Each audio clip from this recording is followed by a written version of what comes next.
நிறைவாழ்வு AG சபை வழங்கும் morning மன்னாவிற்கு உங்களை அன்போடு வரவேற்கிறோம்.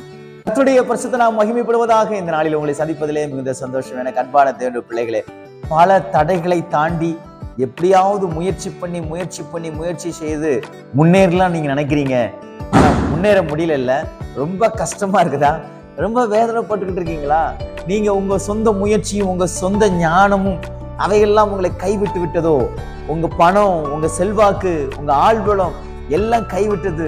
அப்படிப்பட்ட ஒரு நிலையில நீங்க இருக்கீங்களா? சில நேரத்துல கர்த்தர் அப்படிப்பட்ட நிலையை வைப்பாரு. மனுஷங்க சில நேரத்துல நமக்கு எப்படிப்பட்ட தடைகளை வைப்பாங்க தெரியுமா? நம்ம முன்னேறவே கூடாது, நம்ம மேல வரவே கூடாது, நம்ம நல்லாவே இருக்கக்கூடாதுன்னு சொல்லி நம்மளை பர்ன் பண்ணி வச்சிருப்பாங்க, நம்மளை தடுத்து வச்சிருப்பாங்க, நம்மளை லாக் பண்ணி வச்சிருப்பாங்க. அப்படிப்பட்ட ஒரு இக்கட்டான ஒரு சூழ்நிலை நீங்க இருக்கீங்களா? கர்த்தர் உங்க கூட பேசுகிறார் தெரியுமா? அப்போஸ்தலர் நடபடிகள் 12ஆம் அதிகாரம் 10வது வார்த்தையினுடைய நடுப்பகுதியிலே, இரும்பு கதவண்டையிலே வந்தபோது அது தானாய் அவர்களுக்கு திறவுண்டது. இன்னைக்கு கர்த்தர் உங்களுக்காக பல இரும்பு கதவுகளை திறப்பார்.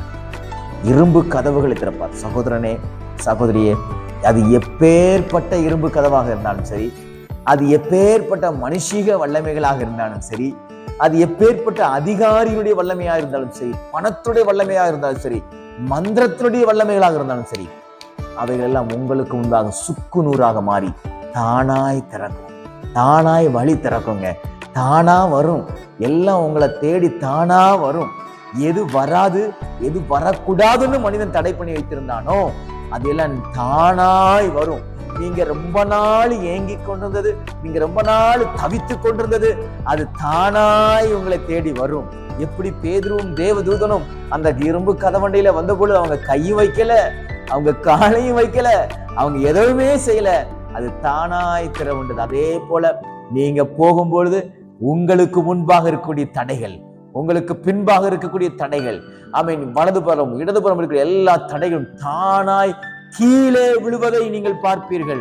தானாய் திறவுண்டு உங்களுக்கு வழி கொடுப்பதை நீங்கள் பார்ப்பீர்கள். எனக்கு அன்பான தேவனுடைய பிள்ளைகளே, அடைக்கப்பட்டிருக்கிற கதவுகளை என் ஆண்டவர் இன்னைக்கு உங்களுக்கு திறப்பார். பயப்படாதீங்க. ஆசீர்வாதத்தின் வாசல்கள் திறக்கும். பயப்படாதீங்க. உங்களுக்கு தைரியத்தின் வாசல்கள் திறக்கும், ஞானத்தின் வாசல்கள் திறக்கும். உங்களுக்கு கர்த்தர் சுகம் என்கிற வாசலை திறந்து கொடுப்பார். சமாதானம் என்கிற வாசலை கர்த்தர் திறந்து கொடுப்பார்.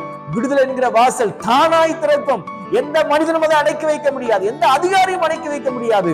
கர்த்தர் மனுஷனுடைய வல்லமைகளை எல்லாம் தகர்த்து போட்டு, எல்லா பிசாசின் வல்லமைகளும் தகர்த்து போட்டு உங்களுக்கு தானாய் திறக்க வைப்பார். பயப்படாதீங்க. இரும்பு கதவுகள் அல்ல, வெண்கல கதவுகள் அல்ல,